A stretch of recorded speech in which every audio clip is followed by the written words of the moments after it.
Hi guys, இன்னைக்கு video வந்து ரொம்ப இம்பார்ட்டன்டான வீடியோ. நம்ம எதை பத்தி பார்க்க போறோம் அப்படின்னா, ஐசியூல இருக்க பேஷண்ட்டுக்கு என்ன மாதிரியான டயட் கொடுப்பாங்க அப்படின்றதெல்லாம் நம்ம டாக்டர் வெங்கடேஷ்ட வந்து கேட்டு தெரிஞ்சுக்கலாம். டாக்டர் வெங்கடேஷ் வந்து ஒரு pulmonologist and critical care physician. Doctor, ஐசியூல இருக்கவங்களுக்கு ஃபுட் எவ்வளவு முக்கியம்? நிறைய பேர் என்ன நினைக்கிறாங்கன்னா, ஐசியூல இருக்க பேஷண்ட்டுக்கு வந்து கம்ப்ளீட்டா ஃபுட்டே கொடுக்க மாட்டாங்க, வெறும் மெடிசன் மட்டும் தான் கொடுப்பாங்கன்னு சொல்றாங்க. இது உண்மையா டாக்டர்? அந்த மாதிரி கிடையாது. ஸோ ஐசியூல இருக்க பேஷண்ட்ஸ்க்கு கண்டிப்பாக ஃபுட் கொடுப்போம். ஸோ அது வந்து ஒவ்வொரு பேஷண்ட்டுக்கும் தகுந்த மாதிரியான ஃபுட் தான் கொடுப்போம். ஸோ எல்லா பேஷண்ட்டுக்கும் ஒரே மாதிரி சேம் டயட் கொடுக்க முடியாது. ஃபார் எக்ஸாம்பிள் எடுத்துக்கிட்டிங்கன்னா, ஒரு பேஷண்ட் வந்து நுரையீரல், அதாவது வாயில டியூப் போட்டு வென்டிலேட்டரில் இன்டுபேட் பண்ணி வென்டிலேட்டரில் கனெக்ட் பண்ணியிருக்கோம் அப்படின்னா, அந்த பேஷண்ட்டுக்கு நேசோகேஸ்ட்ரிக் டியூப் அப்படின்னு சொல்லுவோம். அதாவது மூக்கு வழியா ஒரு சின்ன டியூப் வழியா ஃபுட் கொடுப்போம். ஸோ இது வந்து எல்லா பேஷண்ட்டுக்கும் அதே மாதிரி இன்டுபேட் பண்ணியிருக்க எல்லா பேஷண்ட்டுக்கும் இந்த மாதிரி நம்ம கொடுக்க முடியாது. ஸோ இப்போ ஒரு ரொம்ப கிரிட்டிக்கலா இருக்காங்க, ரொம்ப பிபி மெடிசன்ஸ்லாம் தேவைப்படுது அப்படின்னா அந்த பேஷண்ட்டுக்கு இந்த மாதிரியான டயட்டும் கொடுக்க முடியாது. ஐவியா என்ன கொடுக்க முடியுமோ அதுதான் கொடுப்போம். ஒரு நேசல் ப்ராங்ஸ்ல இருக்காங்க, இல்ல ஃபேஸ் மாஸ்க்ல இருக்காங்க அப்படின்னா அந்த மாதிரியான பேஷண்ட்டுக்கு நீங்க டயட் கொடுத்துக்கலாம். பட் மோஸ்ட்லி லிக்விட் பேஸ்ட் டயட்ஸா தான் இருக்கும். ஸோ ஒரு சில பேஷண்ட்ஸ்க்கு நம்ம சாலிட் பேஸ்ட் டயட் கொடுத்துக்கலாம். ஸோ எல்லாருக்கும் ஒரே டயட் கிடையாது. ஒவ்வொரு பேஷண்ட்டுக்கும் எந்த மாதிரியான டயட் கொடுத்தா அவங்களுக்கு சரியா இருக்கும்னு பார்த்து அதுக்கு தகுந்த மாதிரியான டயட் மட்டும் தான் கொடுப்போம். அப்படின்னா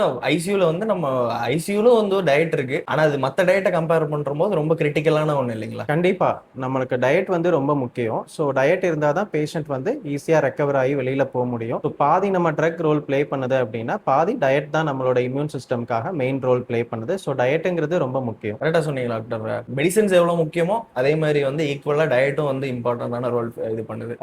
நான் என்னவா இருக்கும் அப்படின்னு நினைக்கிறேன்னா, உங்களுக்கு அந்த மசில் வீக்னஸ் இருக்கும், மசில் வேஸ்டேஜ் வந்து அதிகமா இருக்கும், அண்ட் வந்து நிறைய நியூட்ரியன் டெஃபிஷியன்சி வந்து அதிகமா நடக்கும். இதுக்கெல்லாம் வந்து அந்த ப்ராப்பரான டயட் வந்து ஸ்பெஷலான டயட் வந்து ஹெல்ப் பண்ணுன்னு சொல்ல வரீங்க? கண்டிப்பா. ஏன்னா இப்போ ரொம்ப நாளா ஐசியூல வென்டிலேட்டர்ல இருக்கிற பேஷண்ட்ஸ்க்குலாம் ஒரு மசில் வேஸ்டிங் கண்டிப்பா இருக்கும், புரோட்டீன் லாஸ் இருக்கும். ஸோ தேர் ஃபைட்டிங் அகேன்ஸ்ட் இன்ஃபெக்ஷன் இல்லையா? ஸோ அவங்களுக்கு ப்ராப்பரான டயட் வித் ப்ரோட்டீன் ரிச் டயட்டா நம்மளால வந்து ஃபுல்லா கொடுக்க முடியல அப்படின்னாலும் ஒரு பவுடர் ஃபார்ம்ல, ஒரு லிக்விட் ஃபார்ம்ல கண்டிப்பா அந்த பேஷண்ட்க்கு வந்து நம்ம கொடுத்து தான் ஆகணும். அப்பதான் அந்த பேஷண்ட் ஈஸியா ரெக்கவர் ஆகி ஈஸியா வேகமா ஐசியூ விட்டு வெளியில வர முடியும். சரிங்க டாக்டர், இவங்களுக்கு என்ன மாதிரியான ஃபுட் வந்து கொடுப்பாங்க? பிளாண்டா ஒரு ஸ்பைசஸ் இல்லாமல் இருக்கிற ஃபுட் வந்து நம்ம வந்து நேசல் ப்ராங்ஸில் ஃபேஸ் மாஸ்கில் இருக்கிற பேஷண்ட்ஸ்க்கு கொடுப்பாங்க. ஸோ இன்டுபேட் ஆகிருக்கிற பேஷண்ட்டுக்கு மோஸ்ட்லி லிக்விட் ஃபார்மில் ஒரு நல்ல ப்ரோட்டீன் மிக்ஸ் பவுடர், இல்லைனா ரைஸ் கஞ்சி, ராகி கஞ்சி, இல்லைனா ஜூஸ், இந்த மாதிரியான ஃபுட் தான் கொடுப்பாங்க. நீங்கள் எதிர்பார்க்குற மாதிரி நம்ம சிக்கன் பிரியாணி, மட்டன் பிரியாணிலாம் இதில் கொடுக்க முடியாது. ஸோ ப்ராப்பராக ஒவ்வொரு பேஷண்ட்டுக்கும் அவங்களோட டைஜஷனுக்கு ஏற்ற மாதிரி, அந்த கேப்பபிலிட்டிக்கு ஏற்ற மாதிரி இருக்கிற ஃபுட் தான் கொடுக்க முடியும். ஸோ ரொம்ப அழகாகவே டாக்டர் வந்து எக்ஸ்பிளைன் பண்ணாங்க. இன்னைக்கு நம்ம ஐசியூல இருக்க பேஷண்டோட நியூட்ரிஷன் அண்ட் அதோட இம்பார்ட்டன்ஸை டாக்டர் கிட்ட இருந்து தெரிஞ்சுக்கிட்டோம். இது உங்களுக்கு யூஸ்ஃபுல்லா இருக்கும்னு நினைக்கிறேன். இந்த மாதிரி வீடியோஸ் உங்களுக்கு ரெகுலரா வேணும்னா நம்ம சேனலை ஃபாலோ பண்ணிட்டு உங்க ஃப்ரெண்ட்ஸ் ஃபேமிலி மெம்பர்ஸ்க்கு ஷேர் பண்ணி விடுங்க. நெக்ஸ்ட் வீடியோல மீட் பண்றேன்.